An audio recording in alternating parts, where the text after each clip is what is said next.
The crowd's shouts echoed through the streets of Silver Creek as Rosalie Fletcher ran, her worn boots kicking up dust, the hem of her calico dress clutched desperately in her hands. "Witch!" they cried. "Harbinger! Bad luck!" The accusations pierced her heart as surely as any bullet could have.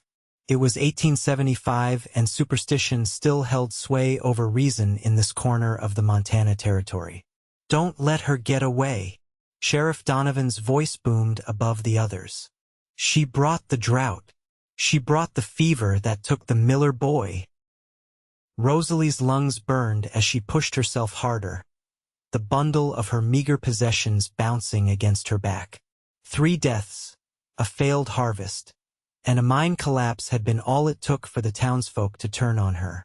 The unmarried woman who kept to herself, who knew remedies for ailments, who had arrived 6 months before the troubles began. It mattered not that she had nursed the sick without complaint, or that her garden had been the only one to yield vegetables she'd willingly shared. The sound of hoofbeats grew closer. She veered off the main road, plunging into the scrubby underbrush that bordered the town. Thorns tore at her skin and clothes, but she pressed on, knowing what awaited her if they caught her.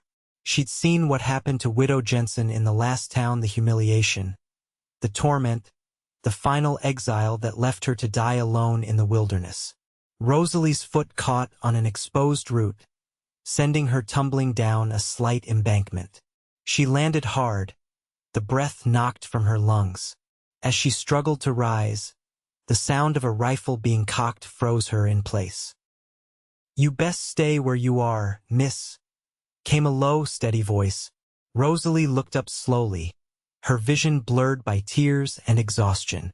A tall figure on horseback loomed above her, silhouetted against the late afternoon sun.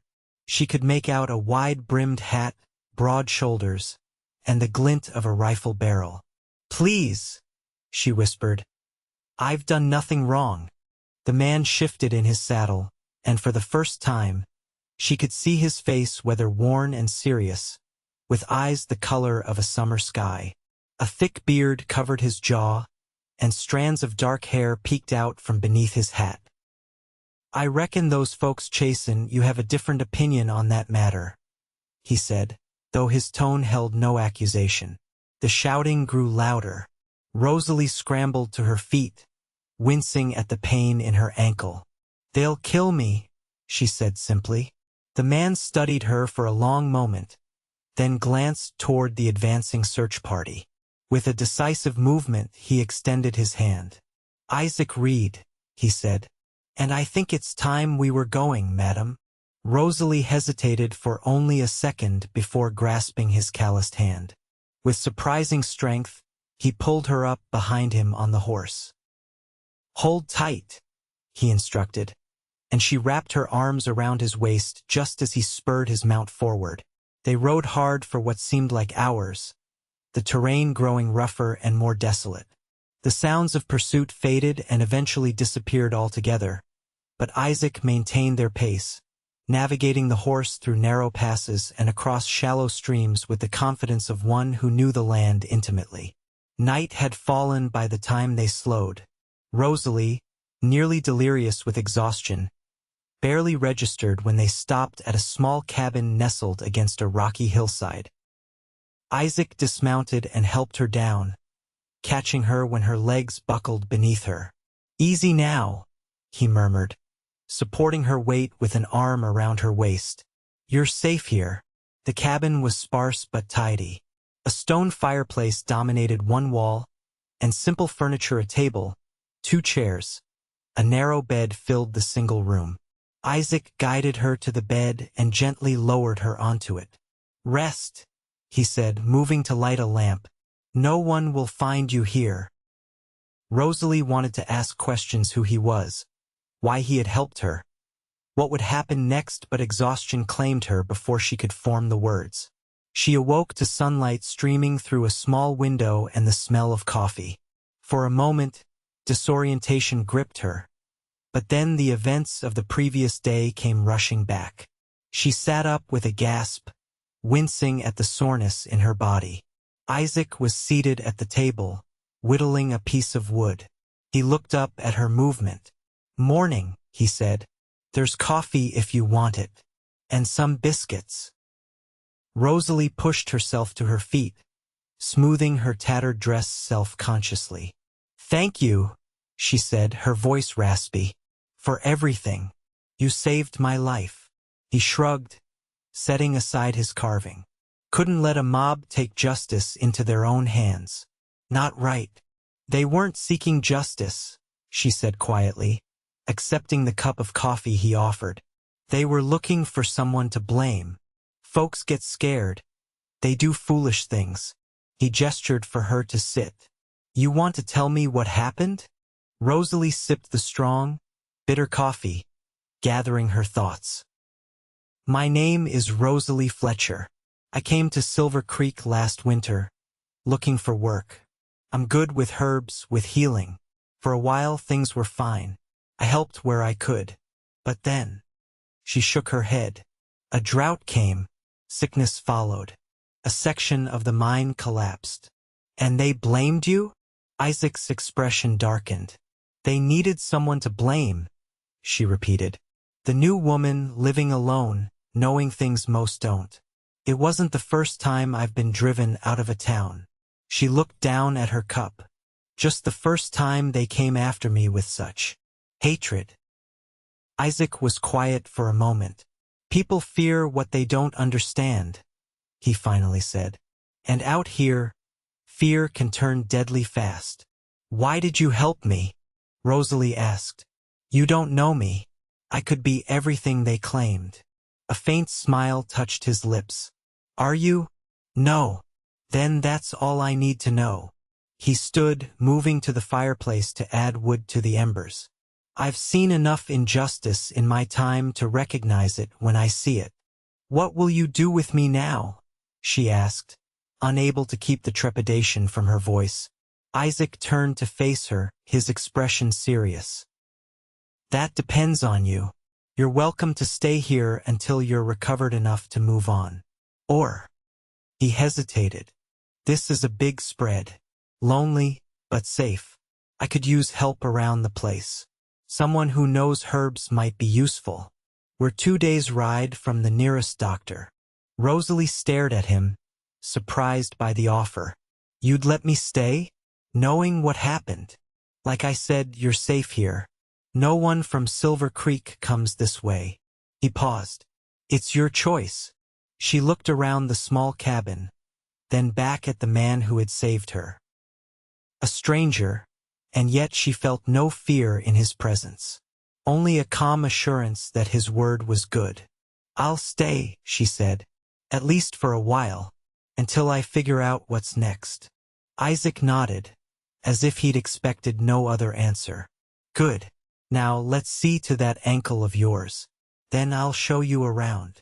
Over the next few days, Rosalie learned that Isaac Reed was a man of few words but deliberate actions.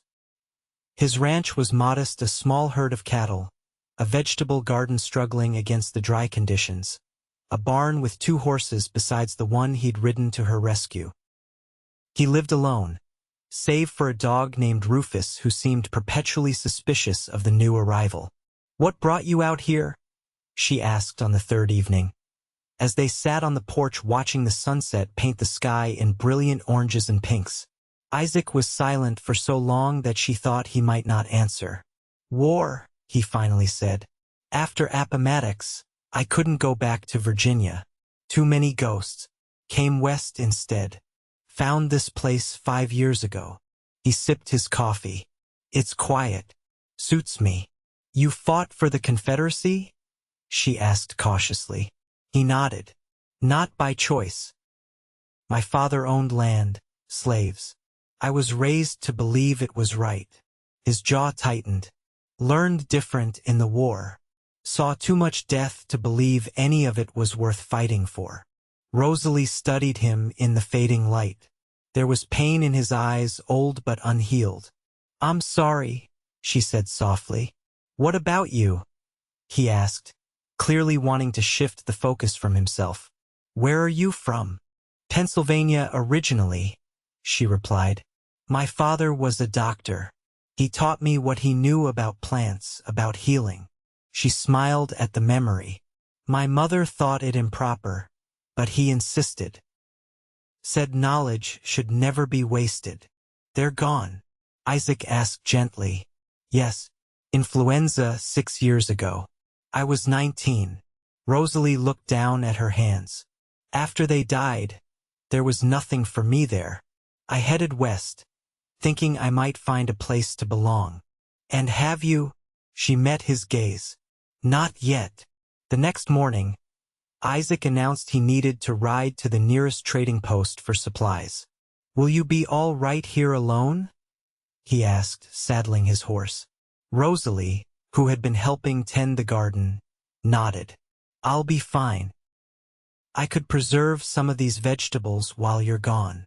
He looked pleased at the suggestion. That would be welcome. There's jars in the root cellar. Won't be back until tomorrow. Lock the door at night. After he'd ridden away, Rosalie set to work, grateful for the chance to repay some of his kindness. The cabin, while clean, showed the signs of a bachelor's residence.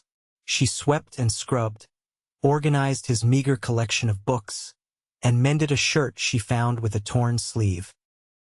In the root cellar, she discovered dried herbs hanging from the rafters, common ones like rosemary and thyme, but also medicinal plants, yarrow, echinacea, willow bark. She was examining them when she heard Rufus barking frantically outside. Heart pounding, Rosalie hurried up the cellar steps. Had the townspeople found her? She peered cautiously through the cabin window and saw 3 riders approaching. They weren't from Silver Creek, at least. Not anyone she recognized, but their presence sent a chill through her nonetheless. Rufus continued barking, placing himself between the cabin and the strangers. One of the men drew his pistol. Call off your dog, lady, he shouted, or I'll put a bullet in him. Rosalie hesitated only a moment before opening the door. Rufus, come, she called firmly. To her relief, the dog backed toward her, still growling. Well, well, said the man with the gun, a thin-faced individual with yellowed teeth. Wasn't expecting to find a woman out here. Where's Reed? Gone to town, she answered, trying to keep her voice steady. He'll be back soon. The man chuckled, glancing at his companions. Hear that, boys? Reed's got himself a woman now, and she's lying to us. Town's a day's ride at least. What do you want? Rosalie asked, her hand gripping Rufus's collar tightly. Just being neighborly, said one of the others, a heavy-set man with a scar across his cheek. Reed knows we've had our eye on this valley. Thought we'd come remind him. This is his land, Rosalie said. You should leave. The third man, who had remained silent until now, laughed. Got some spirit, this one. Maybe we should wait for Reed to get back, Jeb. Have ourselves a proper conversation. Fear coiled in Rosalie's stomach, but she stood her ground. I don't think Mr. Reed would appreciate uninvited guests, especially ones threatening his dog. The man called Jeb holstered his pistol and dismounted. Not threatening, just making conversation. He took a step toward the porch. Now, why don't you invite us in for some coffee? It's been a long ride. Rufus growled louder. Rosalie's mind raced. She had no weapon, no way to defend herself against 3 men. But she couldn't let them into the cabin. The coffee's gone cold, came a deep voice from behind the riders. And I don't recall inviting you to my property, Harmon. Isaac sat atop his horse at the edge of the clearing, rifle aimed squarely at Jeb Harmon's chest. His expression was calm, but his eyes were cold. Reed, Jeb acknowledged, raising his hands slightly. Just passing through. Thought we'd say hello to your friend here. You've said it. Now go. Isaac's voice left no room for argument. The 3 men exchanged glances, then slowly mounted their horses. This isn't over, Reed, Jeb said. This valley's too good for just one man. It's mine, Isaac replied evenly. And I'll defend what's mine. They rode away, casting dark looks over their shoulders. Isaac didn't lower his rifle until they were out of sight. Then he dismounted and strode quickly to the porch. "Are you all right?"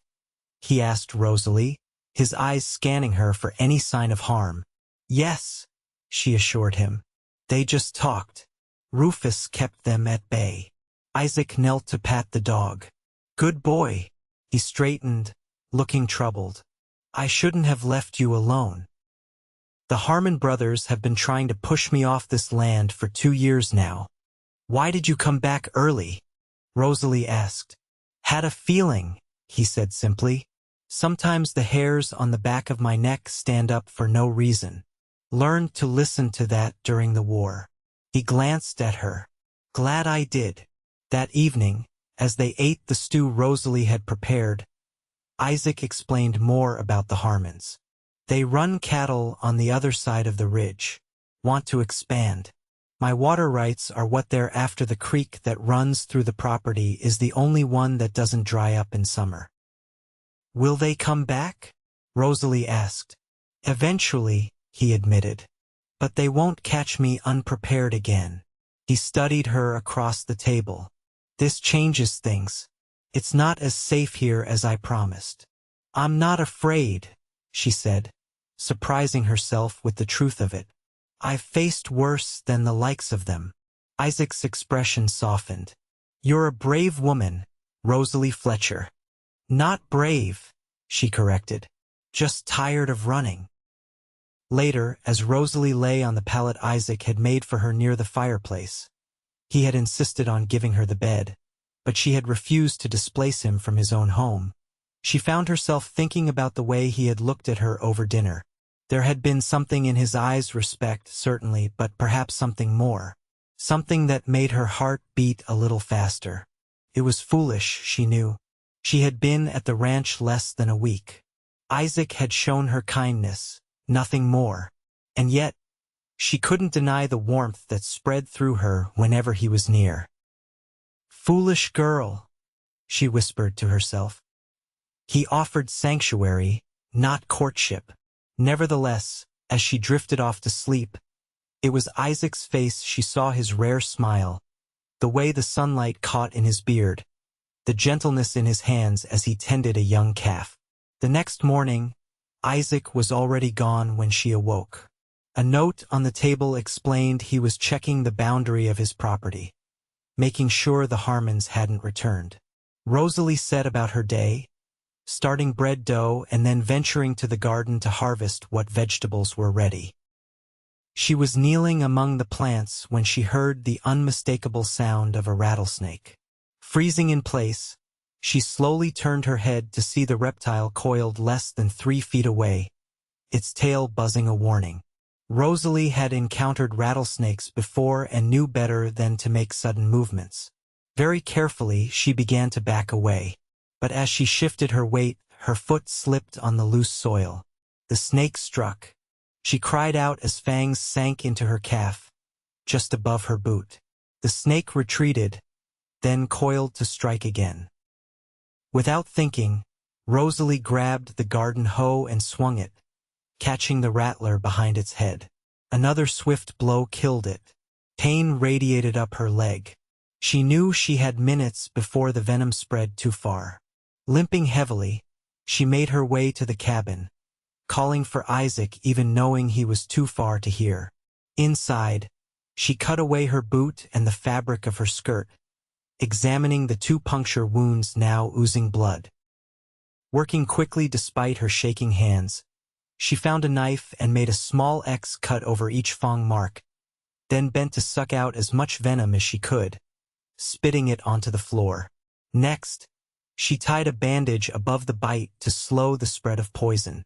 From her knowledge of herbs, she knew she needed a poultice of plantain leaves, which she had seen growing near the creek. But could she make it there and back? The cabin door banged open. Isaac stood there, his face immediately registering alarm. "Rosalie! Rattlesnake!" she managed, gesturing to her leg. "Near the garden." I need plantain leaves, the broad-leafed plant by the creek. Without hesitation, Isaac sprinted back out. He returned minutes later with a handful of the plants. Under Rosalie's increasingly slurred instructions, he crushed the leaves and applied them to the wound. "What else?" he demanded, his face tight with worry. "Keep the wound below my heart," she whispered, darkness beginning to edge her vision. "And pray." The next days passed in a haze of fever and pain. Rosalie drifted in and out of consciousness, aware sometimes of cool cloths on her forehead, of water being tipped carefully into her mouth, of a deep voice murmuring reassurances she couldn't quite understand. Once, she opened her eyes to find Isaac sitting beside the bed, his head bowed. His lips moved silently, and with a shock, she realized he was praying. She had never imagined this stoic man appealing to God, and the sight moved her deeply. Another time, she woke to find him holding her hand, his thumb tracing gentle circles on her palm. "Don't leave me," he whispered, his voice rough with emotion. "Not when I've just found you." The fever broke on the third night. Rosalie awoke, weak but clear-headed, to find the cabin dimly lit by a single lamp. Isaac was asleep in a chair pulled close to the bed, his head at an awkward angle that would surely pain him come morning. "Isaac," she said softly. He jerked awake instantly, leaning forward to place a hand on her forehead. Relief washed over his features. "The fever's gone," he said. "How do you feel?" "Like I've been trampled by a herd of buffalo," she admitted with a weak smile. "But alive." "You nearly weren't," he said, his voice catching. I feared." "I'm stronger than I look," she assured him, reaching for his hand. He took it, holding it between both of his. "I've seen men twice your size die from rattlesnake bites. You saved yourself with quick thinking." "We saved me," she corrected. "I wouldn't have survived without your help." Isaac looked down at their joined hands. "I should have been here. Should have warned you about the snakes." "You can't protect me from everything," she said gently. "I can try," he replied, with such fierce determination that it stole her breath. Over the next week, as Rosalie regained her strength, Isaac rarely left her side. He brought her meals, helped her to the porch for fresh air, and even awkwardly attempted to brush her hair when she found the task too exhausting. "I must look a fright," she said one afternoon, touching her tangled locks self-consciously. "You look beautiful," he said, the words seeming to surprise him as much as her. He quickly turned away, busying himself with stirring the pot of stew hanging over the fire. Rosalie felt a blush rise to her cheeks. It was the first time he had said anything so personal, so revealing of his feelings. "Isaac," she began, not sure what she wanted to say, only knowing she needed to acknowledge the moment. But he shook his head. "You should rest. I'll bring you supper when it's ready." As the days passed and summer deepened, Rosalie's leg healed enough for her to move about without assistance. She insisted on resuming her share of the chores, though Isaac protested that she was pushing herself too hard. "I'm not made of glass," she told him firmly, "and I won't be a burden." "You could never be a burden," he replied, with such sincerity that she had to look away. Something had changed between them since the snakebite. A tension, not unpleasant but undeniable, filled the air whenever they were together. Glances held a moment too long. Hands brushed with seeming innocence. Words carried double meanings. Rosalie found herself watching Isaac as he worked, the way his muscles moved beneath his shirt as he chopped wood, the gentleness in his hands as he delivered a new calf, the rare smile that transformed his solemn face into something achingly handsome. She knew he watched her too. She would look up from kneading bread or hanging laundry to find his eyes on her, an expression in their blue depths that made her heart race. But always he would look away, retreat into the silence that seemed his natural state. One evening in late August, as they sat on the porch watching a spectacular sunset, Rosalie finally found the courage to ask the question that had been on her mind. "Isaac," she said softly, "why do you live out here all alone?" He was quiet for a long moment, his eyes fixed on the horizon. "After the war," he finally said, "I couldn't bear to be around people. Too much noise in my head. Too many memories." He glanced at her. "Out here it's quiet. I can hear myself think." "And what do you think about?" she asked. "These days." A small smile touched his lips. "You mostly." The simple admission sent warmth flooding through her. "Isaac, I know I'm not much," he continued, looking down at his rough hands. "Not educated like your father. Not cultured. Just a man trying to make a living from stubborn land. But since you came—" he hesitated. "Since you came, this place has felt like home for the first time." Rosalie's throat tightened with emotion. "It feels like home to me too." Isaac turned to her then, his eyes searching her face. "I don't have the right to ask you to stay. Not permanently. You deserve better than this hard life. Better than a broken man with nothing to offer but a small ranch and his heart." "Your heart?" she whispered. He nodded slowly. "If you want it. Though I warn you, it's been unused for a long time. Might be rusty." Rosalie reached out, placing her hand over his. "I think it works just fine," she said.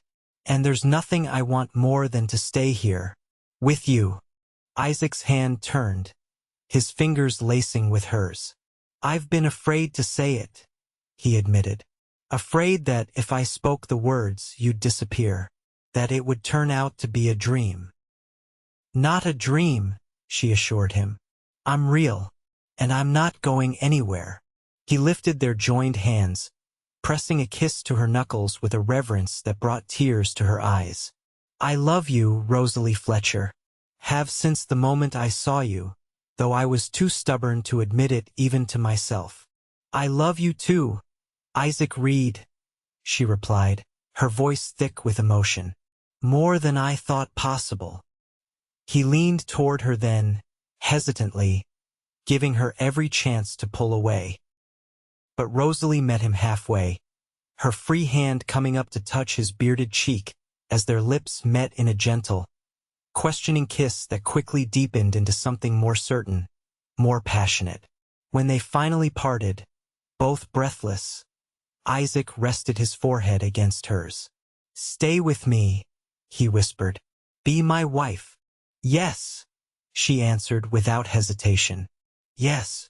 The following day, Isaac rode to the trading post, returning with fabric for a new dress, a silver ring that had belonged to his mother, and a bottle of whiskey to celebrate. They agreed to marry as soon as possible, which meant a trip to the nearest town with a preacher. "What about the Harmons?" Rosalie asked as they discussed the journey. "Won't leaving the ranch be risky?"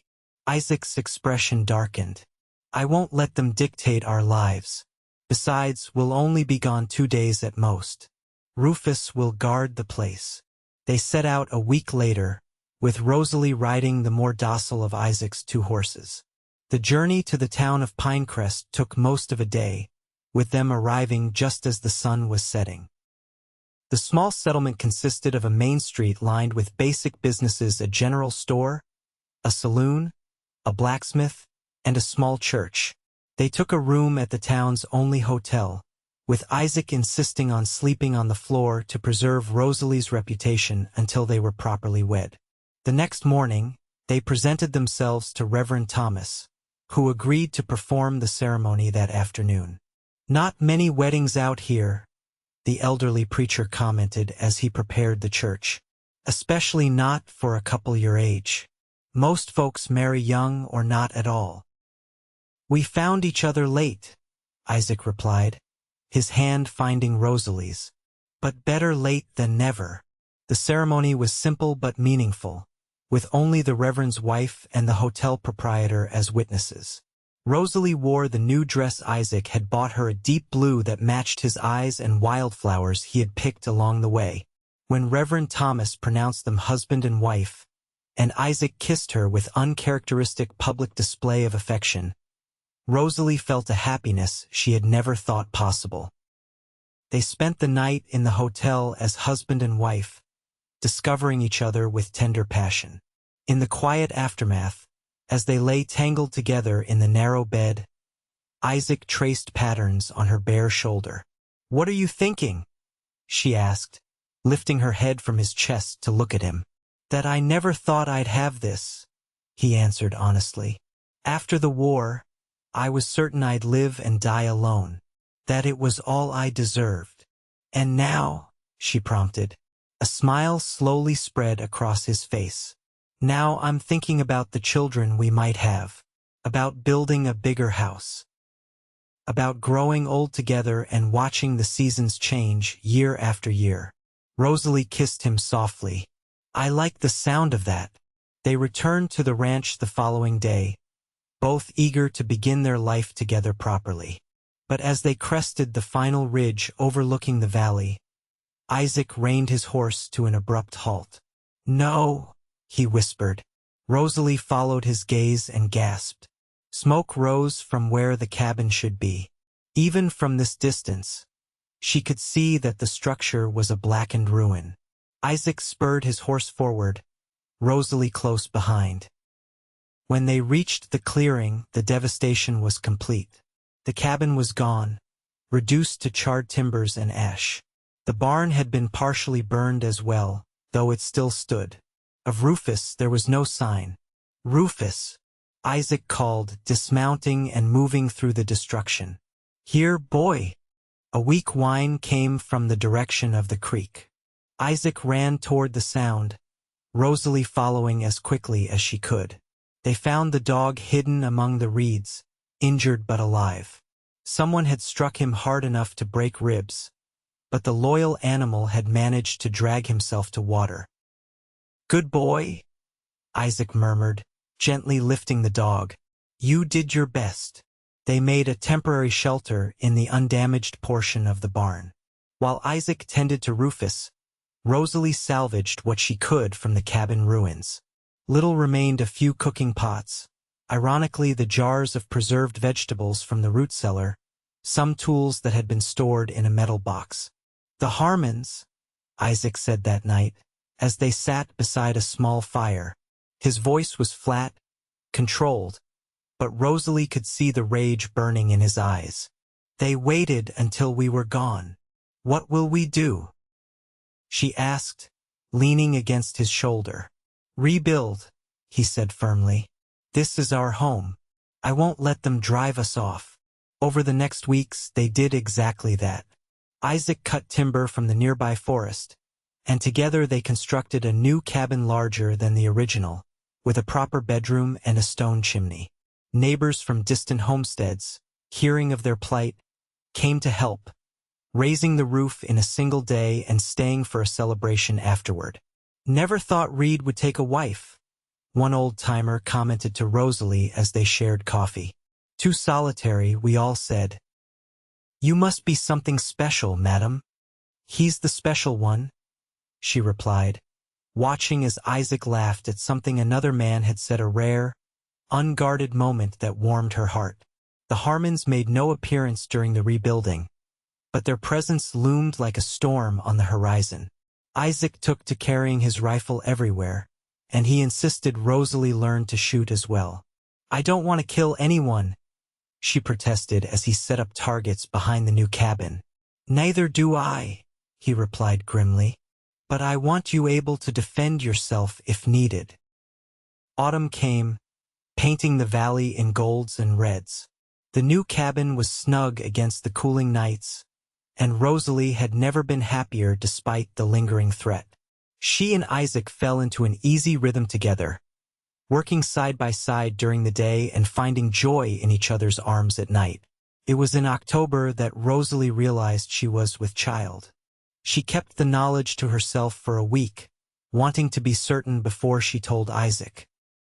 When she finally did, on a crisp morning as they watched the sunrise from the porch of their new home. His reaction was everything she could have hoped for. "A baby?" he repeated, his eyes wide with wonder. "You're sure?" "As sure as I can be," she replied, smiling at his expression. "Come spring, there will be 3 of us."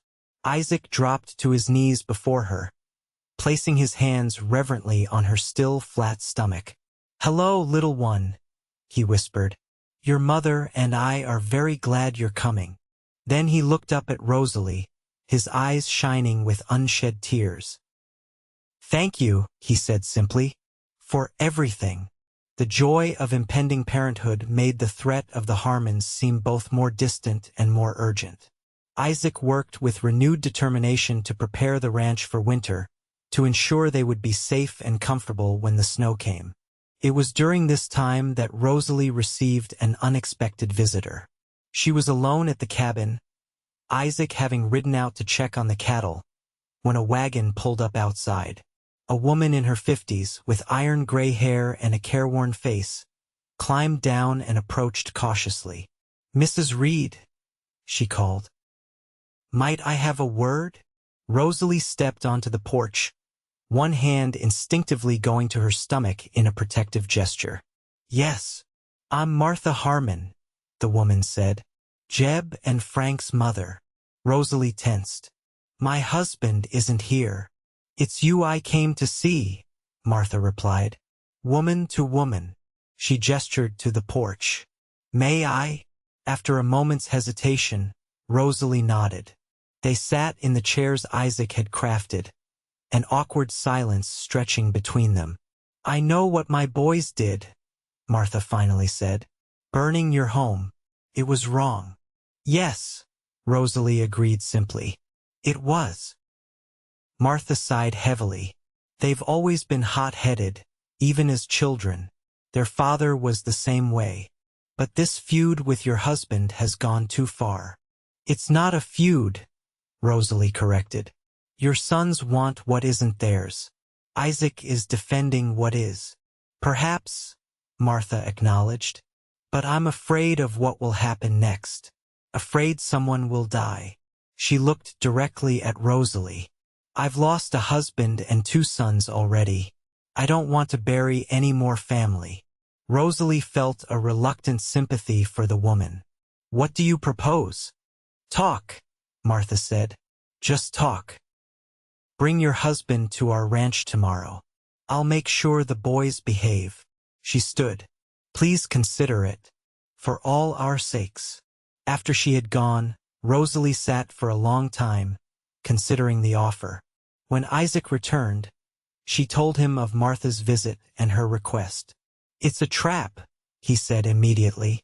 "They want to get us both away from the ranch." "I don't think so," Rosalie replied thoughtfully. Martha seemed genuinely concerned. "And if it is a trap, wouldn't they have sprung it today when I was alone?" Isaac paced the cabin, troubled. "I don't trust them." "Nor do I," she admitted. "But I don't see how this conflict ends otherwise. Do we spend our lives looking over our shoulders? Is that the world we want for our child?" The mention of the baby gave him pause.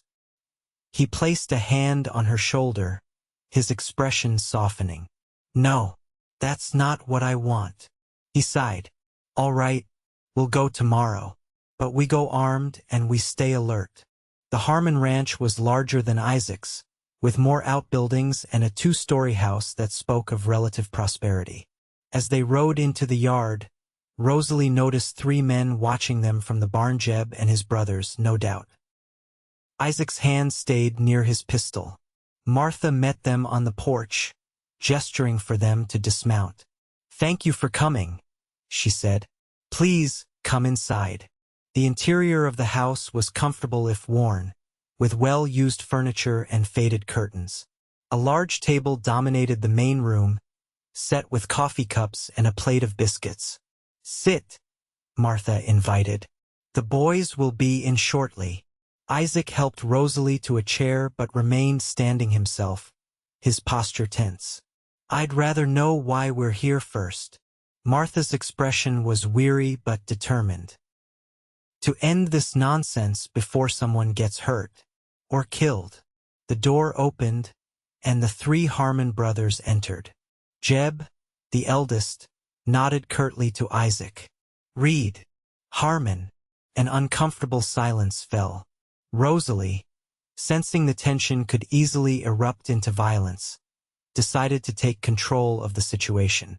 Mrs. Harmon invited us here to talk, she said clearly. So let's talk. Your sons burned our home to the ground. They threatened me when I was alone. They've made it clear they want our land. Water rights. Frank, the middle brother, corrected. We need access to that creek. Our cattle are dying in the dry season. The creek runs through our property, Isaac replied stiffly. Has for 5 years. Before that we used it freely, Jeb countered. Until you fenced it off.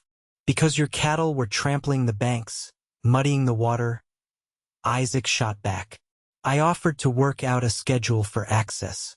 You refused. Martha raised her hands. This is exactly why we needed to meet.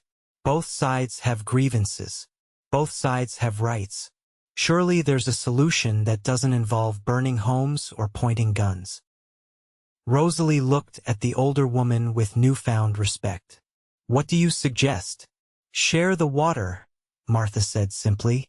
Isaac, you fence off a section of the creek on your property where the Harmon cattle can drink. Jeb, you and your brothers respect that boundary and stay off the rest of Reed land. And how do we trust them to keep their word? Isaac demanded. After what they've done? You don't have to trust us, Martha replied. Trust the law. We'll draw up a legal agreement. Have it witnessed by Judge Wilson in Pinecrest. A tense negotiation followed, with both sides reluctant to concede anything. But gradually, with Martha and Rosalie working to keep tempers in check, a compromise took shape. The Harmons would have access to a specific section of the creek, during specific hours. In return, they would help Isaac rebuild his barn completely and provide compensation for the burned cabin. And one more thing, Isaac added, his voice hard, an apology to my wife for the fear you caused her. Jeb's face darkened, but Martha laid a hand on his arm. It's only right, son. After a long moment, Jeb nodded stiffly. I apologize, Mrs. Reed. We shouldn't have threatened you or burned your home. It wasn't the most gracious apology, but Rosalie accepted it with a nod. Thank you. As they prepared to leave, Martha pulled Rosalie aside. You're expecting, aren't you? She asked quietly. Surprised, Rosalie nodded. How did you know? Martha smiled faintly. I've had 6 children. I recognize the signs. She squeezed Rosalie's hand. Congratulations. Children change everything. Make us see what's truly important. On the ride home, Isaac was quiet, processing the day's events. Finally, he said, Do you think they'll honor the agreement? I think Martha will make sure they do, Rosalie replied. She's lost too much to risk losing more. Isaac reached across to take her hand. You were remarkable today. You and Martha both found a solution when all we men could see was the problem. Rosalie smiled. Women often have to clean up the messes men make. He laughed, the sound carrying across the valley. True enough. Winter came early that year, blanketing the valley in snow before November's end. The Harmons, true to their word, had helped complete the barn repairs before the first snowfall. The legal agreement had been signed and witnessed, and a tentative peace had settled over the neighboring ranches. Confined to the cabin by the weather, Rosalie and Isaac found new rhythms to their days. She taught him to read better using the few books they owned. He taught her to play checkers, though she soon began to beat him regularly. In the evenings, they would sit before the fire, talking of the future, of the child growing within her, of the life they were building together. I've been thinking about names, Isaac said one night. his hand resting on her now visible bump. "What do you think of William for a boy? After my father." "William Reed," Rosalie considered. "It's a good name. Strong." "And for a girl?" he asked. She smiled, leaning against him. "I was thinking of Clara. It was my mother's name." "Clara Reed," he repeated softly. "Beautiful, like her mother will be." As winter deepened, an unexpected visitor arrived during a brief break in the snow. Sheriff Donovan from Silver Creek, the very man who had led the mob against Rosalie nearly a year before, rode up to their cabin one afternoon. Isaac met him outside, rifle in hand. "State your business," he called. The sheriff raised his hands to show he was peaceful. "Looking for Rosalie Fletcher. Heard she might be in these parts." "Why?" Isaac demanded, his voice cold. "To apologize," Donovan replied, looking genuinely uncomfortable. "And to deliver news." Isaac glanced back at the cabin, where Rosalie stood in the doorway. "It's your choice," he told her. After a moment's hesitation, she nodded. "Let him approach." Sheriff Donovan removed his hat as he came closer, revealing graying hair and a weathered face that seemed to have aged years in the months since Rosalie had seen him. His eyes widened at the sight of her obvious pregnancy. "Mrs. Fletcher, or I suppose it's Mrs. Reed now," he began awkwardly. "It is," she confirmed. "What brings you here, Sheriff?" Donovan cleared his throat. "Two things. First, to say I was wrong. The town was wrong. After you left, the drought broke. The sickness passed. But then," he shook his head. "Then the miller's youngest girl fell ill. Same symptoms as before. We realized it wasn't you causing the troubles." "What was it?" Rosalie asked, curious despite herself. "The mine," Donovan explained. "Bad water seeping into the town well. Dr. Parson figured it out too late for some." He looked genuinely remorseful. "We owe you an apology." "I owe you an apology." Isaac's arm went protectively around Rosalie's waist. "You chased her out with guns and threats. An apology seems inadequate." "I know," Donovan acknowledged. "Which brings me to the second reason I'm here." He reached into his coat and withdrew an envelope. "This came for you, Mrs. Reed, from a lawyer back east. Took some doing to track you down." Rosalie accepted the envelope with a puzzled frown. Opening it, she scanned the formal legal language, her eyes growing wide. "What is it?" Isaac asked, concerned by her expression. "My uncle," she said, her voice faint with shock. "My father's brother. He's died and left me his estate in Philadelphia. A house. Investments." She looked up at Isaac. "It says I'm a wealthy woman now." Donovan shifted uncomfortably. "I'll leave you folks to discuss this. Again, Mrs. Reed, I am truly sorry for what happened." He nodded to Isaac. "You've got a fine wife there. Silver Creek's loss was your gain." After the sheriff had gone, Isaac and Rosalie sat at their table, the letter between them. "You could go back," Isaac said finally, his voice carefully neutral. "Back east. Give our child advantages I never could. Proper education. Society." Rosalie reached across the table to take his hands. "Is that what you think I want?" "I think you deserve choices," he replied. "Real choices. Not just the one forced on you when you fled Silver Creek." "I made my choice the day I agreed to marry you," she said firmly. "I choose you, Isaac Reed. I choose our life here. This valley. This home we've built together." She smiled, placing a hand on her rounded belly. "This family." Relief washed over his face. "You're sure? You wouldn't regret giving up what that letter offers?" "The money might be useful," she admitted. "We could expand the ranch, hire help, make improvements." She squeezed his hands. "But my home is here now. With you." Isaac stood, pulling her into his arms. I love you, Rosalie Reed, he whispered against her hair. More than I ever thought possible. And I love you, she replied, turning her face up for his kiss. My protector, my love, my home. Spring arrived with a riot of wildflowers carpeting the valley and the birth of their daughter, Clara Rose Reed, delivered with the assistance of Martha Harmon, who proved to be an experienced midwife. The baby had Isaac's blue eyes and a dusting of dark hair that promised to be as rich as her mother's auburn locks. She's perfect, Isaac whispered, holding his daughter for the first time, his rough hands impossibly gentle with the tiny bundle. Absolutely perfect.